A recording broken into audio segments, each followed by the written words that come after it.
Okay, everybody, we may get started here because I know the time is of the essence. And I want to start out by saying business, as everybody knows, it's harder than it looks, takes more money, it costs, and it takes more time. But we are thrilled to be rejoined today by Avecho and its CEO, Dr. Paul Gavin, because Paul, words can't really describe what the effort that you've put in over the past 2.5 months here, but you have announced on Monday the seminal deal with pharma giant Sandoz. Maybe just talk to us a little bit about it.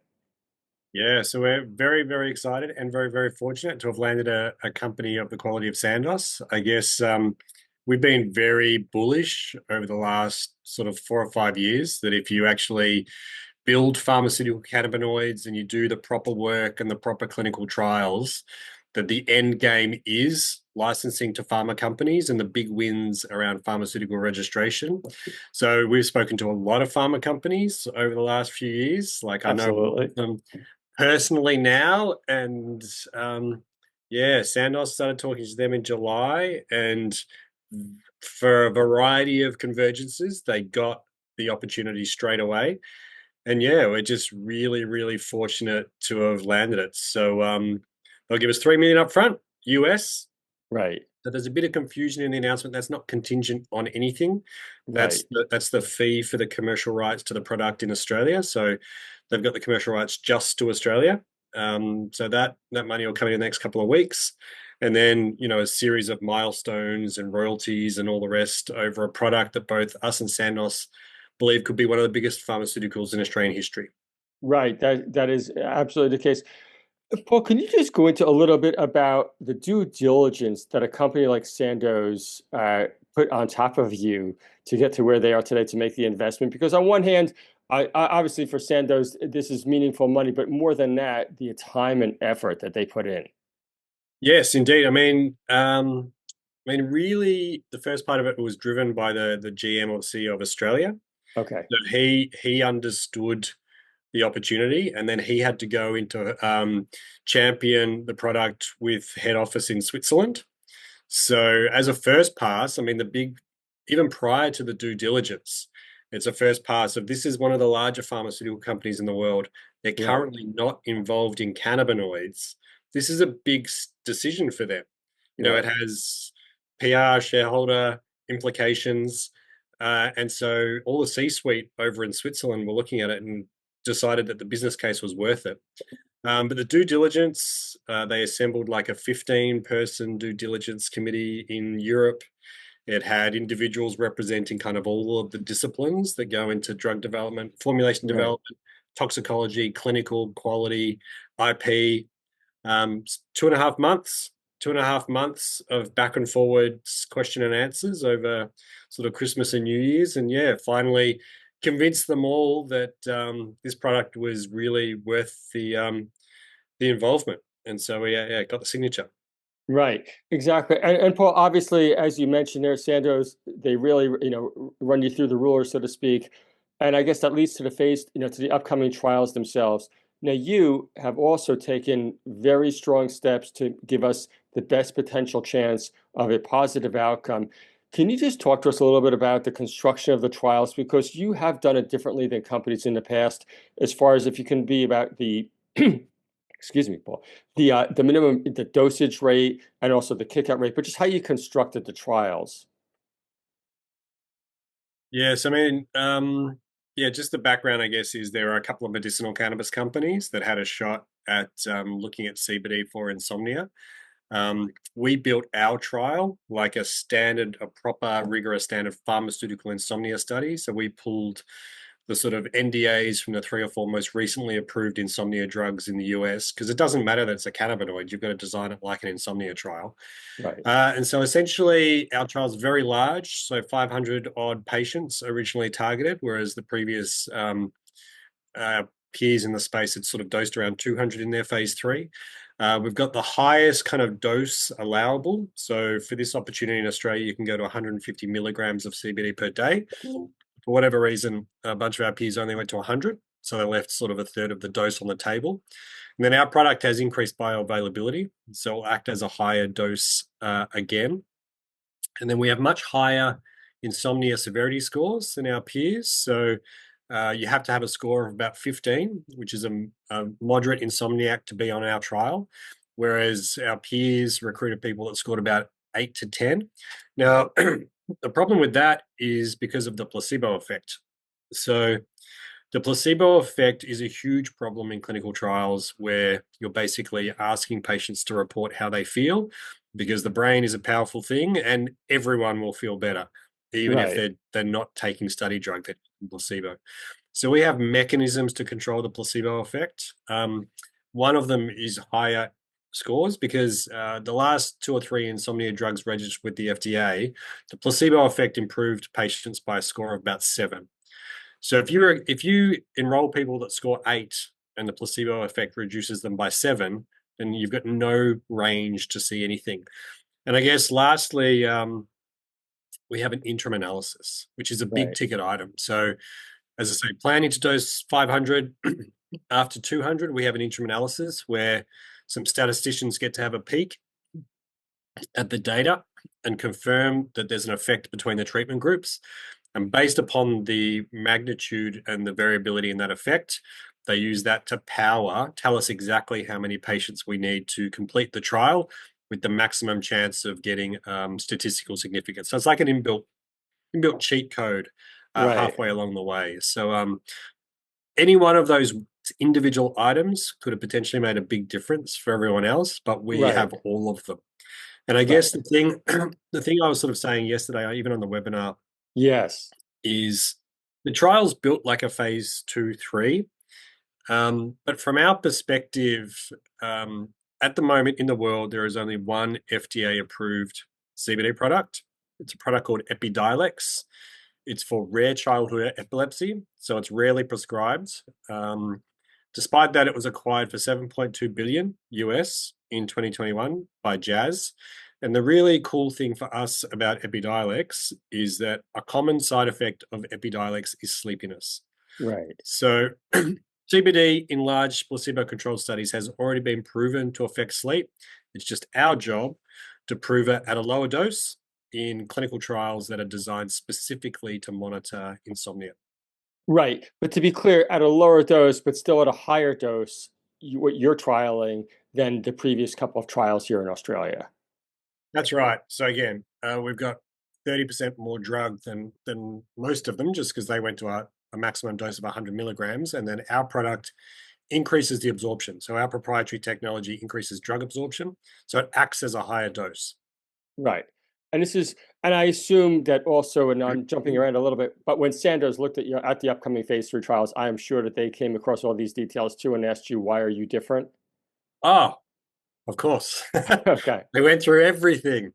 I had to Right. assemble a data room with, as I say, 2.5 months. Like an example I gave yesterday, Right. um, I had to provide the CVs and GCP training records of every single person that had been involved in the phase 3 trial all the way for 3.5 years ago when we were considering the study design. So lots of things were looked at. No stone was left unturned.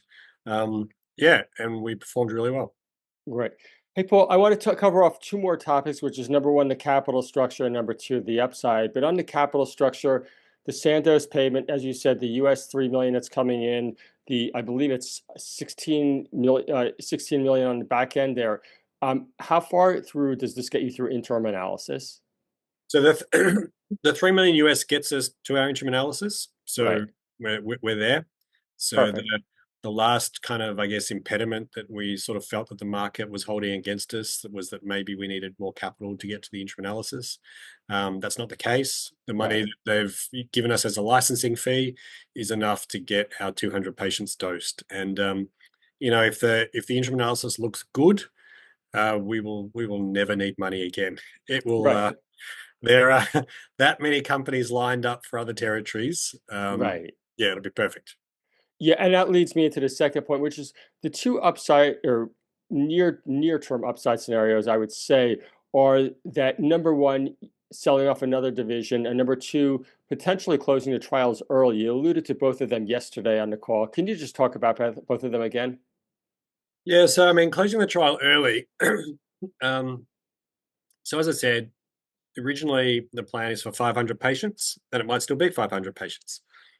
But Sandoz have a whole team of regulatory experts that are much better at TGA submissions than me. And they do this for a living, and they're very comfortable talking to the agency.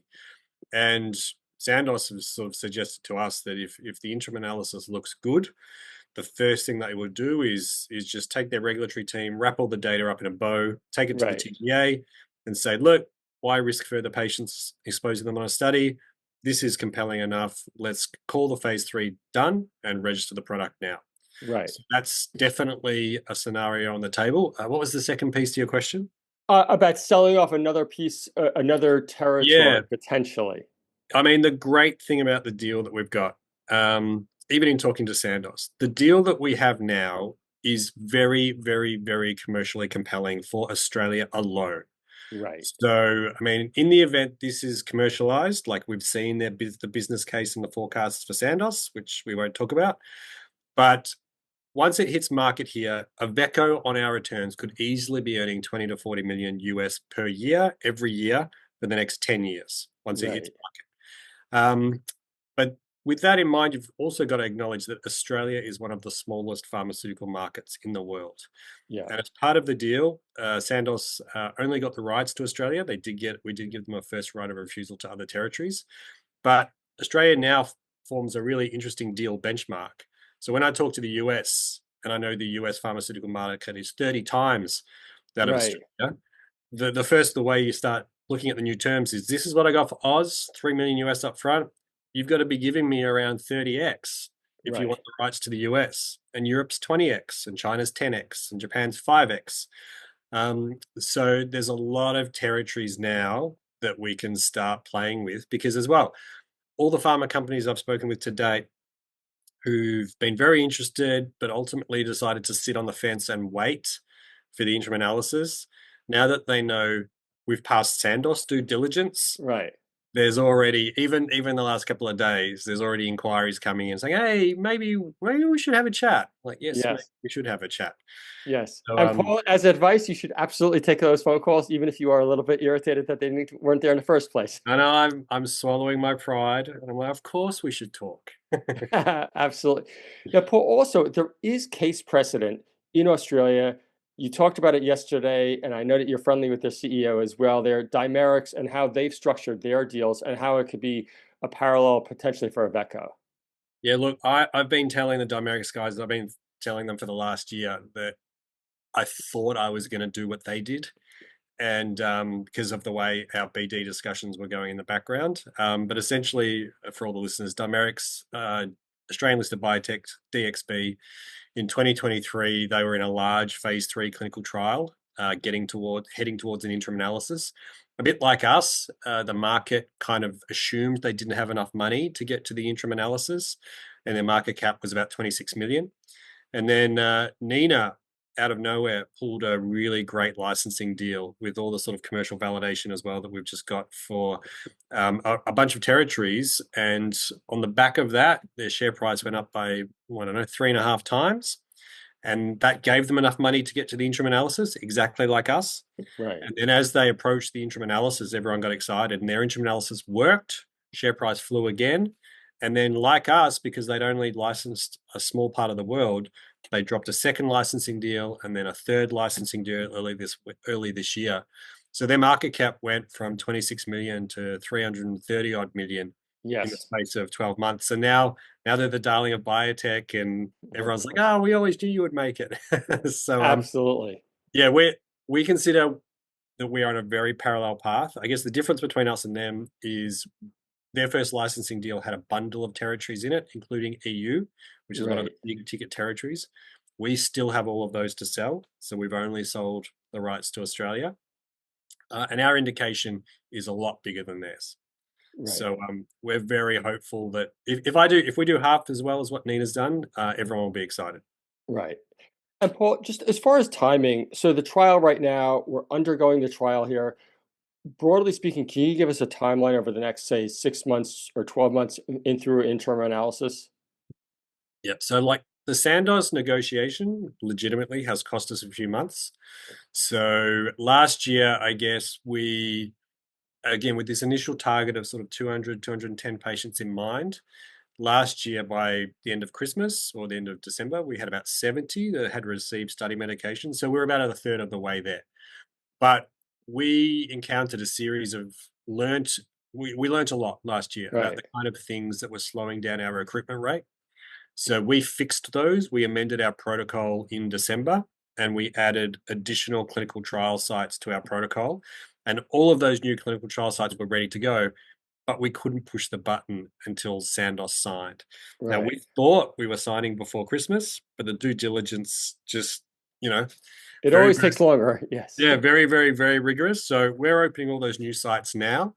Um, but we've cost ourselves a couple of months. But those new sites, a couple of those sites that we are putting on come with their own database of patients, including Right. insomnia patients. So I think there's about 200 to 400 insomnia patients already on their books before they've even started advertising.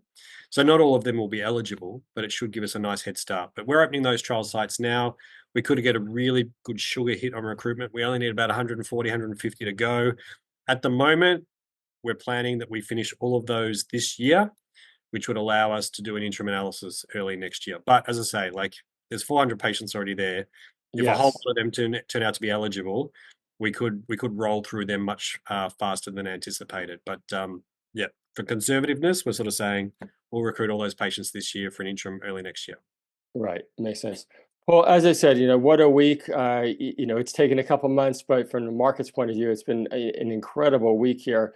I may just pause it for a second for Q&A. Does anybody have any questions, or you can always WhatsApp me too if you're a little bit gun shy. Um, Paul, somebody actually is, or they messaged me a while ago. Um, Gummies. Can you just talk to us a little bit about the gummies? Yes, I can. So the gummies, yeah, for those of you who aren't aware, so we have this technology that increases drug absorption. It increases drug absorption in a variety of dosage forms. And obviously, when you're looking, we're focused on the pharmaceutical world, but we've already been talking to the Americans and the Canadians for or a year or so, a year more. Um, and they obviously like the cannabinoids for recreational purposes. And the hero product in the US for that, when you're not talking smoking, is gummies. Right, So we optimized some THC gummies using our technology, which suddenly allows for rapid onset. So you feel the effects in about 10 minutes. It absorbs through the cheeks and the under the tongue. And so we've been looking for people that would help us commercialize them both in the US and Canada in the recreational space, but in Australia in the medicinal space. So we've made good inroads into both of those. I've got to resume those conversations now because the focus became Sandoz for the last 4 or 5 months. I'm sure. Um, but yes, those discussions, the emails are already going around. I'll jump on the gummy conversation again very shortly because there's a lot of interested parties to help commercialize those in Australia. Right. I'll ask these in a couple of orders. The 70 patients that have already been tested, I think we know the answers. Can you publish those results? No, no. Yeah. I mean, all the data, it's a phase 3 trial. It's all blinded and it's all locked away. I will have no visibility over the data until the interim analysis, and no one will have any visibility over the data. Yeah, I No wish I could, problem. but I can't. Got it. Another question, Paul. Upcoming conferences, with your good news, are you going to be attending any global conferences to get more eyes on the company?